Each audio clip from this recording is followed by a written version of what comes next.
আজকে এখন প্যারিসের ডে 1 আমরা যাচ্ছি, আমরা ব্রেকফাস্ট করবো। আপাতত আমরা যাচ্ছি স্টেশনের দিকে, আর প্যারিস স্টেশনটা কিন্তু বিশাল বড়।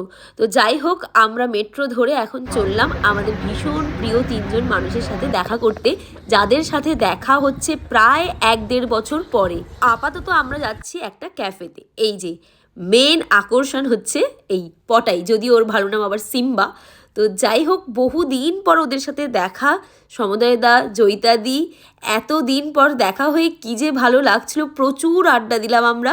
তারপরে সোজা চলে গেলাম আমরা লাঞ্চ করতে, তার কারণ কিছুক্ষণ পরেই আমাদের লুভরের টিকিট ছিল ওই 2টো নাগাদ। তো আমাদেরকে পৌঁছতে হতো 1টার মধ্যেই। প্রচণ্ড মিষ্টি একটা মেয়ে পটাই, আর তার সাথে তেমনি মিষ্টি ওর কথা। এতদিন পর আমাদেরকে পেয়ে ও যে কি খুশি, স্পেশালি ওর ফেভারিট দেবদত্তাইয়াকে পেয়ে। এটা হচ্ছে ফ্রেঞ্চ টেস্ট। এই যে এই হচ্ছে আমাদের লাঞ্চের মেনু।